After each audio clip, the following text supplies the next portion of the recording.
Ambassador Suarez, I'm going to start with you. Can you talk a little bit? NAFTA's been around for 20 years now. We had the 20-year anniversary this year. Where do you want North American trade relations to be in 20 years' time from now? What's the most realistic goal? Right. Well, I would say that we have to go now beyond NAFTA. Huh? NAFTA was successful after 20 years. Now we have to go beyond. The leaders appropriately, of the three countries, appropriately defined it in January. Let's go to make the North America the most dynamic and competitive region in the world. What does this mean? Strengthen it within, and from strengthening the platform, you go abroad. So they're not at all, they're absolutely complementary. Now, the four very brief points. I think one misses the mark, that at present, the sunniest region probably in the world, in an otherwise very bleak picture, happens to be North America. Just look at the figures of the Economist. You know, Canada, Mexico, and the United States are growing 3 to 4% in the last quarter. Okay, higher than most countries except for the big guys in the eastern economies, and it will continue to be so. Now, if we would be 20 years from now, what would we see? That there was a complete change again after 20 years. First, led by the North American energy revolution, which is absolutely huge. One loses sight that out of the 6 largest gas potential reserves in the world, they happen to be Canada, Mexico, and the United States. And this huge revolution entails, and I would have to highlight, not so much hydrocarbons. I will mention gas. Gas, it's $4, $5, $6 gas. Okay? That means that what will happen, as is already happening in the United States, and will be happening in Canada and Mexico, it's as somebody was mentioned, it's the launching of an energy-intensive industry drive in which nobody can compete with North America in automobiles, airplanes, etc., as it is already happening. That's a huge change, and it's a huge geopolitical change. So one will speak in 20 years how the energy revolution in North America propelled all the sectors of the economy, including, what will we see? Pipelines interconnected. Huh? Everybody's building pipelines. Mexico has plans to build 1,200 pipelines now. It will go to 50,000 kilometers of pipeline. Canadian companies are already participating, as are US companies. A grid, a common energy policy. It has to be a common energy policy. As I mentioned, we have to standardize convergence of the rules, particularly environmental. There's a lot to exchange. Secondly, as I mentioned, this growth in the related to industrialization. Thirdly, negotiations, major trade negotiations. We're happy that Canada practically completed theirs. We're now embarked in TPP, and we hope the United States will be successful in the transatlantic. We already have a trade agreement with Europe, and we're moving southwards to the Pacific Alliance, which is the sunniest part of Latin America on the Pacific coast. I think they will. We hope that they will be completed. It's not going to be easy. Now, what will that do? Nobody is thinking on renegotiating NAFTA. The way to do it will be that this state-of-the-art new treaties will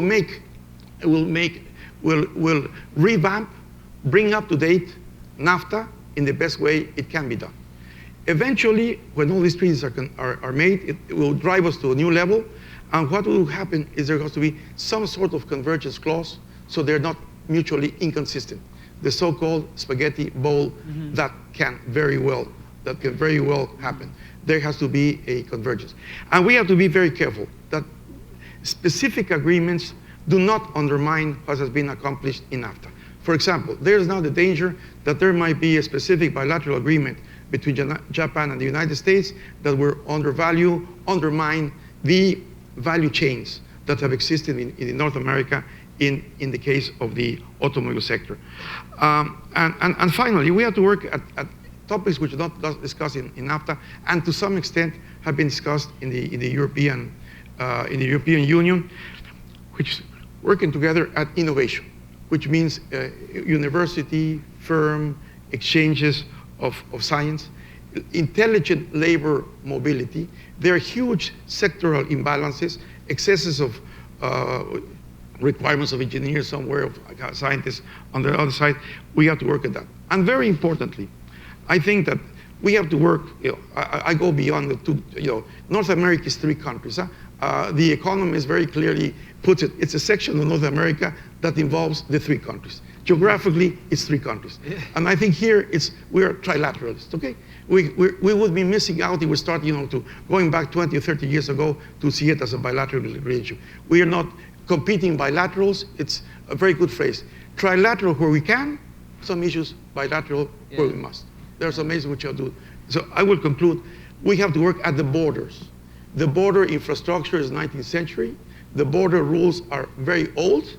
And we have to work at something that's reducing the costs, the logistical costs. So we have to work at the borders where there are all sorts of little and some not so little changes. Okay, that's how I see the picture.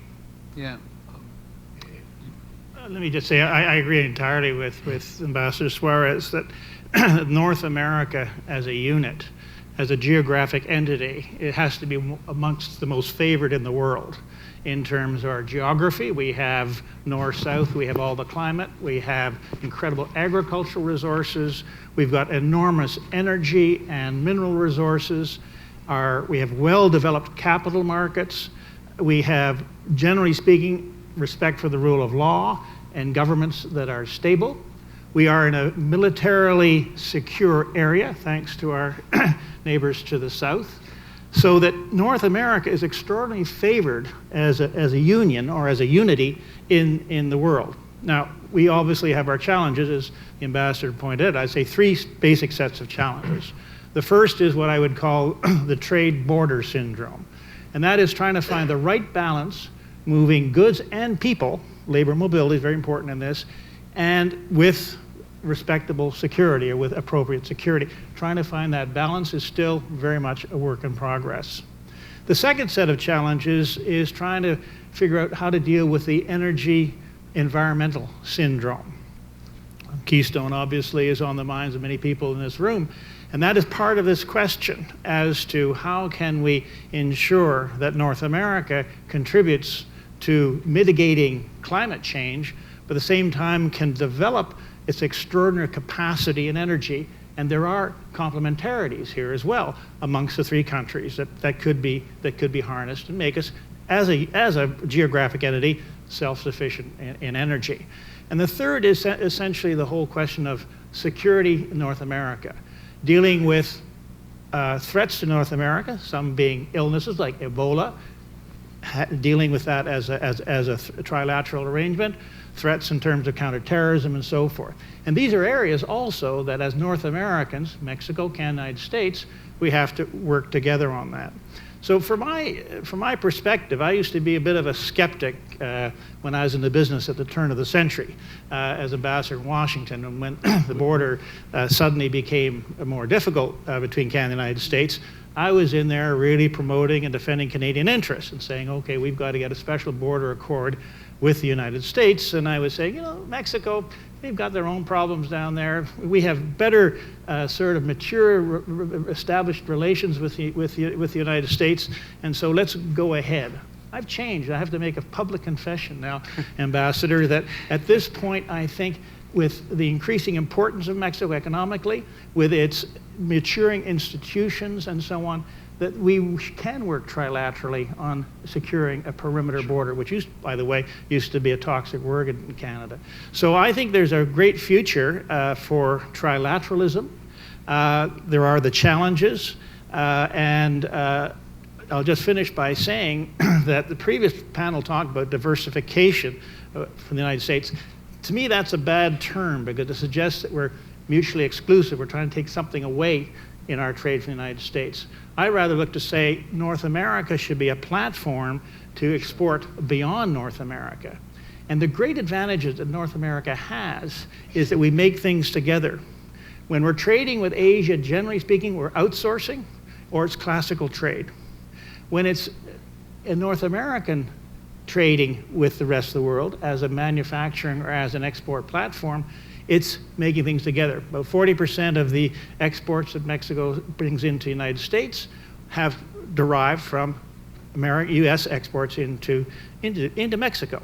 Similarly, about 25% of Canadian exports into the United States come from inputs from the United States. So we are a manufacturing unit which I think has a great future if we can work the trilateral arrangements. Ambassador Jacobson, we've talked about trilateralism for the last 20 years. How realistic is it?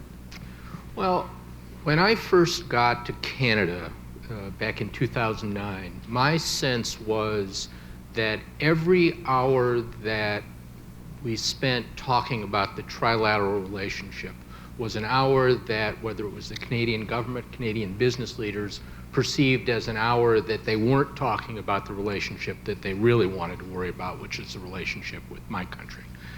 That has changed. You know, it's not over, and we've talked about there are some things that need to be bilateral. But I have a very distinct sense, for a variety of reasons, that has changed, certainly in Canada, and I believe in Mexico as well. Part of it is that the violence in Mexico is dramatically improved. Part of it is that their economy has grown more than the economies in Canada or the United States over the last several years. And I think a huge part of it, particularly from the Canadian perspective, is the opening up of the energy sector in Mexico to foreign investment. And so all of a sudden what you're seeing is Canadians, Canadian government leaders, Canadian business leaders being much more concerned about the trilateral relationship. They're obviously still concerned about the bilateral relationship, certainly with the United States and also with Mexico, but this trilateral relationship has also gotten very important. The previous panel talked about renegotiating NAFTA or making changes to NAFTA. Is that going to happen? It ain't going to happen. You know, we have a tough time getting Congress to approve most anything. But let me say this: the notion of renegotiating NAFTA, there's a toxicity to that notion in the United States, and it's just not something that I think the political process is willing to undertake. But Canada, Mexico, and the United States are all participants in TPP. And I think that a lot of the problems that we see in NAFTA, labor mobility and state-owned enterprises and agricultural tariffs and things like that, will probably get sorted out in the TPP process. So it's a way of fixing some of the stuff. Some other stuff can probably be fixed not through trilateral trade agreements, but just agreements among our countries that don't require congressional approval. So one way or another, we'll fix a lot of the problems, but will we call it an amendment to NAFTA and a treaty change? Ain't gonna happen. Yeah. Just very quickly on TPP, one of the main barriers to it, and I've looked at it quite closely, one of the main barriers has been in the US and in Congress. Do you think that a Republican Congress means that President Obama will get the trade promotion authority that he needs that will allow the US to negotiate this with a more free hand? The president has been a strong advocate. The Secretary of Commerce has been a strong advocate of trade promotion authority. It's, for those of you who are not steeped in US trade rules, it basically means that Congress has to vote it up or down. They can't amend the treaty. And it's necessary in order to get anything through in a meaningful way. Ironically, there is probably more support on the Republican side for the president's request for trade promotion authority than there is on the Democratic side. I do believe that one way or another, perhaps because there are more Republicans in the Senate, perhaps not, that the president will get trade promotion authority, that the TPP negotiations will be concluded and it will be ratified in the United States. But there'll be some bumps along the way. Yeah. Ambassador Kurgan, I've got a list here in front of me of all the different things that Canada and the US have been bickering about over the past few years. We've got Keystone, we've got country of origin labeling, Buy America procurement. How can the US and Canada... It's the story of my life. Yeah. How can the US and Canada broaden out this conversation and work together more collaboratively? How can they move away from these issues and Well, we used to talk about the hardy perennials in the Canada-U.S. relationship. Softwood lumber would sort of rise to the fore in my day, and of course we had mad cow and so forth. These things inevitably are going to go up. Our economies are so interconnected. You have a situation where you have strong economic business interests that want to protect their particular part of the region, their particular part of their product and so forth, and inevitably will put pressure on governments, in Canadian government or on the U.S. government, to protect that through all sorts of efforts, despite the fact that you have a free trade agreement as such. So these things will continue to come up.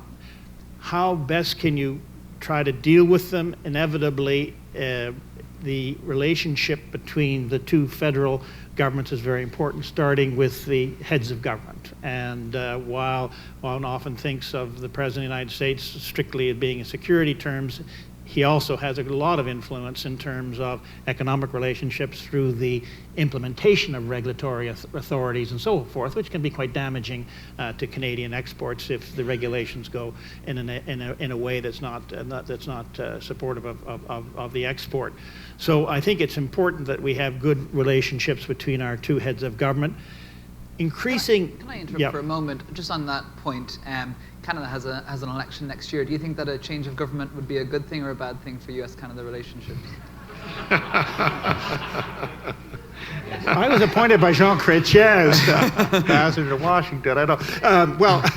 I think that change is always a good thing. You know, Sorry, I didn't catch it. Change is a good thing. We've had one government for a good time, a good period of time. I think to some extent the U.S. president is on a slightly different part of the ideological spectrum than the Canadian Prime Minister. His interests have been different, his challenges have been different. So I think we've had a little difficulty in actually penetrating, and I'm very much treading on Ambassador Jacobson's turf here because he lived the file, and he would be very discreet about this. But from my perspective, I think the relationship has been a little bit more scratchy than I've been used to in my association with U.S.-Canada relations, to go back well before I was a time ambassador.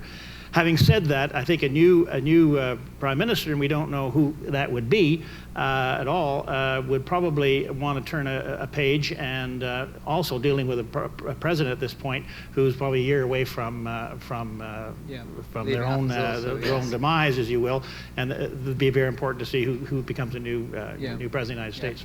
Ambassador Suarez, you've talked about energy as a real opportunity for North America over the next 20 years and some of the opportunities that it offers to other sectors and industries as well. What sectors in Mexico should Canadian companies be looking at as an opportunity outside of energy? I would say the good news for Canada is that whereas Mexico has huge amounts of gas just south of the border, we have the same, I would say, the same amount of gas that Texas has. There's an invisible line in the Gulf of Mexico. We have the same type of gas that the U.S. has and has made the U.S. a major power. But the big good news for Canada is that we're major importers of gas and gasoline. And we will be increasingly importers of gas and gasoline for the foreseeable future. What we need is the pipelines to bring gas from the United States or Canada so that this gas can feed into our productive system. So we will not be competing with Canadian gas, quite the contrary. We will be wanting, as firms like Canada are doing, pipelines, service industries. We're going to convert the whole of our electricity generating sector from fuel oil to gas. That's open to the private sector. And finally, infrastructure related to that, including railroads, of which companies like Bombardier are very active. So I think, infrastructure will be very important. Railroads, ports, airports. And in all these areas, Canadian companies are always acting in Mexico. And don't forget that Mexico is already by PPP an economy the size of Canada. In 10 years, we will be the 8th largest economy in the world in the backyard. So all these areas are important, and the Canadian companies have comparative advantage. Can I just add one thing to Ambassador Suarez's comments? When he's talking about infrastructure and mentioned pipelines, and I'm not going to sit here and tell you what's going to happen for Keystone, so all the press can leave. Scratch that question off. But the point that you make, Ambassador, to me is crucial. And one of my concerns, and Keystone is just a small subset of a much bigger problem. And that is a problem in the United States, it's a problem in Canada, I believe it's also a problem in Mexico. And that is, how do we build the infrastructure that we need? How do we repair the infrastructure that we have, that we depend on for our way of living? We could not, and I'm speaking for the United States now, we could not build the interstate highway system again. We could not build the electric grid. We could not build the pipeline grid. We could not build all of the things that we depend on for our way of living today. We just couldn't do it. It takes too long. Whatever you think ought to happen with respect to Keystone, it shouldn't take 8 years to decide. It just shouldn't. And it also shouldn't take 8 years shouldn't take 20 years to decide whether to build a pipeline from Alaska or down the Mackenzie River to take gas to North America. But we have the same problem with respect to hydroelectric dams, and we have problems with respect to highways. And unless we figure out how to make those decisions, right or maybe one's a good idea or bad idea, but unless we can decide it more promptly, we are at a disadvantage to some other places in the world where maybe they err in the other direction. They just do whatever, whenever. David, could I add to your list the Windsor-Detroit Bridge? You can add to the list the Windsor-Detroit Bridge. My last act in office as ambassador was sitting in Windsor with Tom Ridge and Anne McClellan saying that bridge is going to be built next year, and that was in 2005. So if I may say, just add that one to the list. Michael, the last event that I went to was with the governor of Michigan and your transport minister and our transportation secretary in Michigan talking about how we were going to build that bridge. Right, so. right. Are there any lessons to be learned from infrastructure being built like that? What can we learn from that now? You've talked about the difficulty of building infrastructure just in one of these countries. If you're talking about planning a pipeline infrastructure across 3 countries, what lessons have you all taken from your time as ambassadors in each of these 3 countries? One thing that's going to happen, the things are moving as the ambassador, moving in the right direction. On the 15th of December, we're going to have for the first time a minister of the 3 ministers of energy. What will they discussing? They're going to be discussing, first, that we don't have a common energy outlook for the region. We don't have it.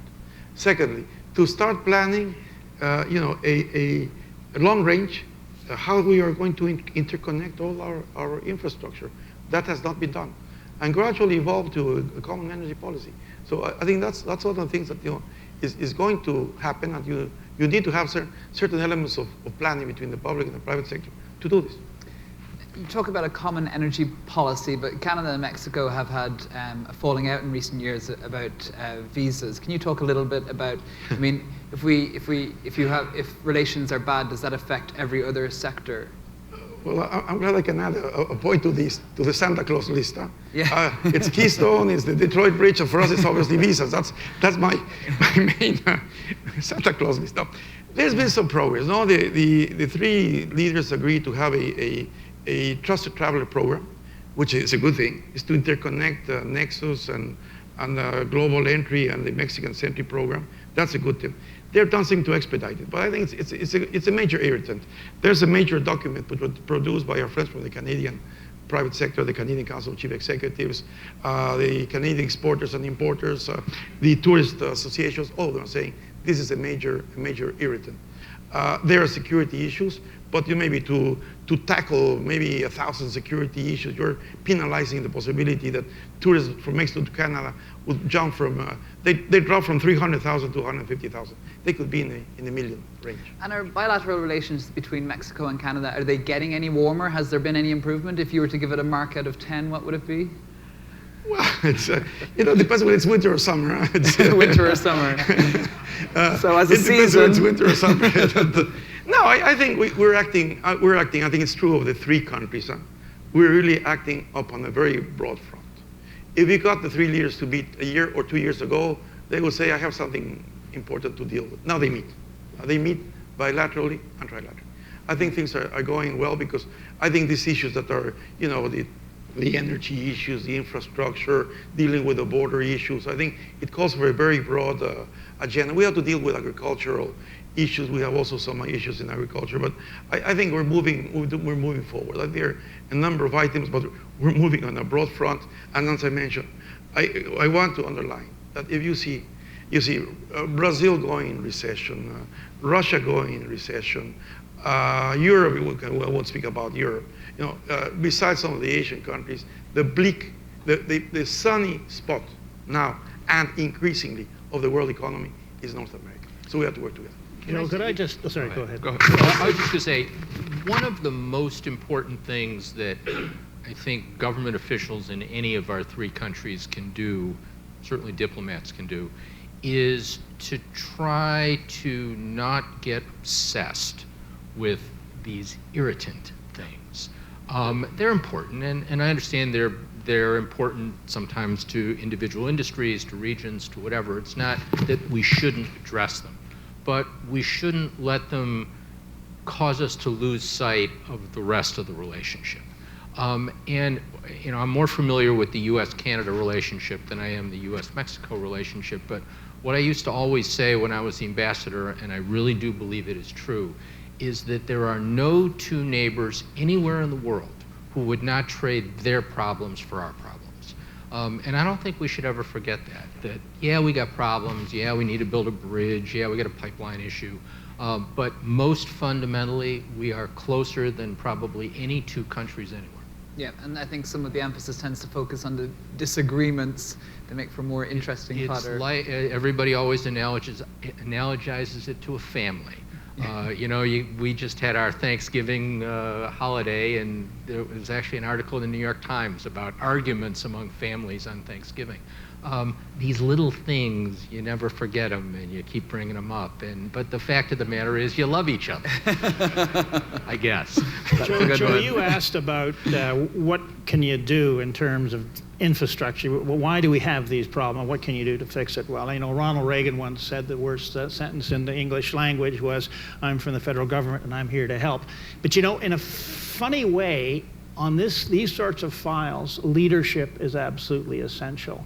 Leadership from the top. Now, how do you get that leadership? Well, you get leadership from the individuals, but it's also extremely important that you've got strong economic business interests that are pushing their representatives and their leaders towards some of these files, so that if you have a situation that you want to build a bridge or you want to get a pipeline done and so forth and so on, you have to work the political system in order to move this thing forward. We develop these kind of synergies on each side of the border. And so to a certain extent, we can blame the federal government for not taking responsibility on some of these things, but very often, sometimes, as a former federal public servant, now in business, I would say business also has a role to play to try and push their leadership towards identifying areas where government does need to be a catalyst to make something happen, particularly when you're dealing with cross-border infrastructure. Yeah, I'm going to open up to the audience, and we've got a few minutes left still, but I want to just see if anyone's any questions out there. I'll be happy to take them at this time. Wow. That's quite unusual. We've got one here.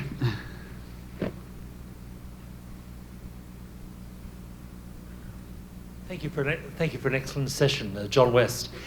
Now that the US manufacturing sector is booming, is this a positive for potential US investment in Canada or a negative?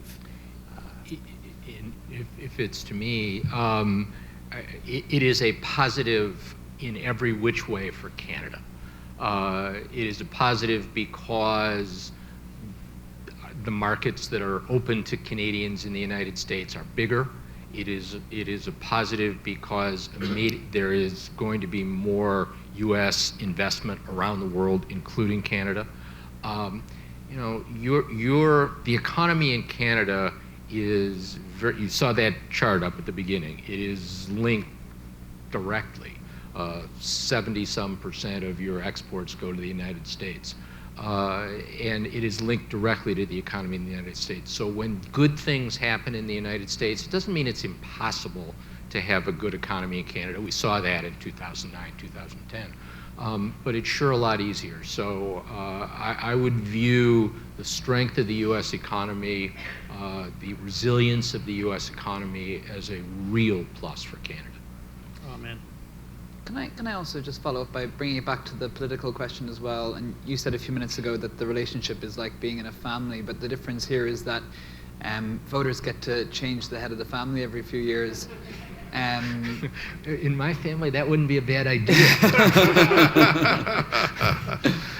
What are your thoughts as we have an election coming up this year in Canada and the following year in the US? Well, as far as Canada, it's none of my business, and I mean that seriously. I tried scrupulously to stay out of Canadian politics, just as I think Canadians try to stay out of U.S. politics. As far as what's going to happen in the United States, I don't think this is any great insight. I suspect that Hillary Clinton is going to run for the Democratic nomination. If she runs, absent some aberrant event, she's likely to get the nomination.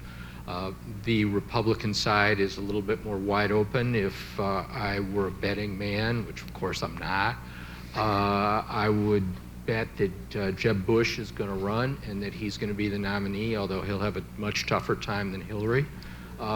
If that is the choice for the American people, that would be a good choice. I think it would be a good campaign. It would be a campaign that would draw clear distinctions. While I'd probably rather be Hillary Clinton than anyone else in the field, if it was Hillary versus Jeb Bush, I think it's going to depend on what the economy looks like. It's going to depend on all the things that are going on in the world, which are sometimes not so happy. It's going to depend on what the Republican Congress does over the next 2 years. So the jury's still out. Yeah. But it's great sport. Yes. Ambassador Suarez, the president of Mexico, has pushed through an extremely ambitious reform agenda over the past couple of years, and it's doing things that no other country in Latin America is doing. And we've seen what's happened in some countries like Brazil that haven't pushed through those types of reforms, and they're really suffering now.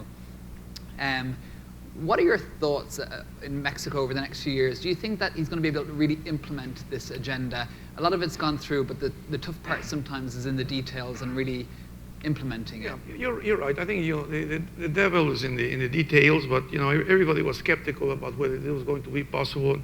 The president got through in the space of 2 years 8 structural reforms, which are very far-reaching, including oil, which nobody thought was going to be completely open as it's open. Now we already have done round 0 bid, and now we're going to round 1 bid, which is a huge amount of lots. Now, I would say something which I think is in the mind of everybody, but since we want to speak very frankly about this.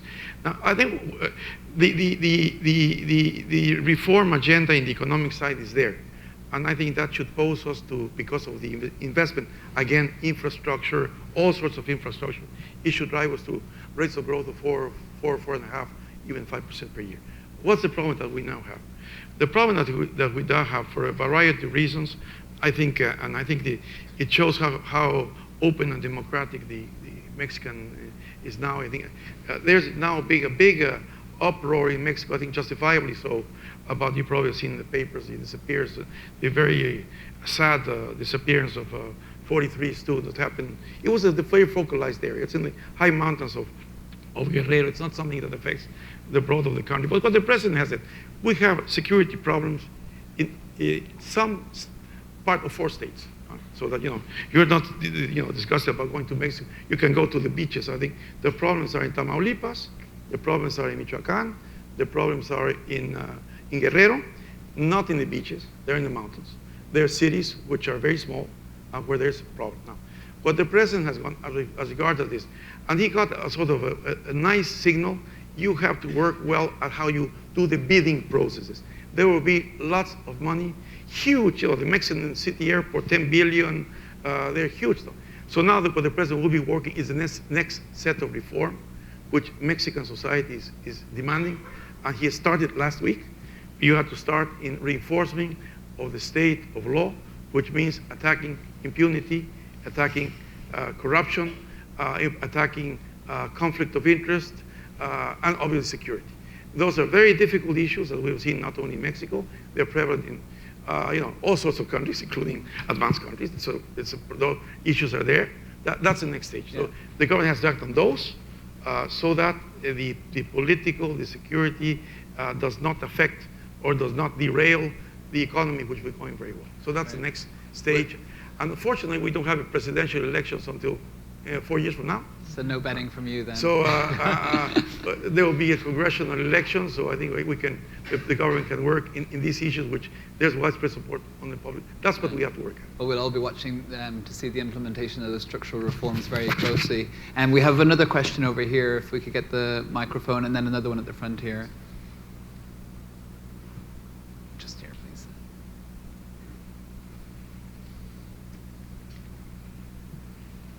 Ailish Campbell, Canadian Council of Chief Executives. Canadians are always looking for ways to get attention in Washington. The good news is the Council on Foreign Relations with Bob Zellick and General Petraeus has just released an excellent report looking out over the Canada-US, but also the North American relationship. Yep. And like any great general, he looks at global risks, energy opportunities, human capital. Another thing that General Petraeus talked about is how the three partners should work together more actively globally, whether that's on security risks or climate change or cybersecurity. Can I have the panel's views on areas that they think are ripe for more trilateralism projected out into the world, and areas that we should be working on more closely, but we're not? Thanks. We've got just a couple of minutes left, so I'm going to ask for the next question as well, and then we'll get the answers from the panelists. Please. My name is Idalia Obregon. I'm a Mexican, now Canadian, and I work with European Chambers of Commerce in Toronto. And Mexico has a trade agreement with the EU, something that Canada usually forgets. How can we learn, Canadians, to leverage from that relationship that we already have and encourage our Canadian companies to take advantage of CETA? Thank you. So who would like to take the first question? If I could just start very quickly on the question from over there. I think Canada, Mexico, and the United States have a tremendous opportunity and ability to work on Mexico's southern border, which has been an area of real concern to the United States, more dramatically recently with the immigration, undocumented immigration of the children and so forth. But it's much deeper than that. It's the drug problems that Central America has. I was on a Truth and Reconciliation Commission on Honduras, and I can tell you that country is sinking very, very rapidly. And the three countries have a lot to offer in a synergistic way. We have our quote-unquote soft power we're very proud of, police training, justice training. Mexico has its cultural and ability to deal locally so well. The United States, of course, has many, many tools it can use. And if we can work together on that, that I think will bring us together, but also do some good to our neighborhood. So I would see that as a priority one for the three countries. I would just very much agree with that. There are things the United States cannot do in the hemisphere, or anywhere in the world, but particularly in the hemisphere. There are countries where we are not well liked, and where Canada and Mexico can be much more easily received. And so I think we need to look at places like Venezuela, and when we talked about Guatemala and Belize and other countries in the hemisphere where there is a history of United States involvement that was not particularly well thought through. And I think if we work together, we'll do quite well. One question then on the one sentence on the final question, rather, because we have just reached the limit. One sentence on this. Huh? Yep. Watch out what's happening in the price of oil. It has serious effects on Venezuela, obviously. Yes. Serious effects on Venezuela will have serious effects on those countries which Venezuela gave them subsidized oil. It won't be able to give them subsidized oil. That means unless we act together, and it's not, as Michael said, it's not the police, it's not the judiciary. We have to work at the economics. It's clear that Costa Rica and Panama are doing very well because their economics are doing very well. It's clear that Honduras, Guatemala, and Salvador are doing very bad.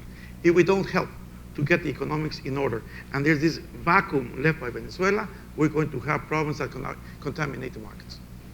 Great. Anyone want to add a sentence on lessons learned from CETA?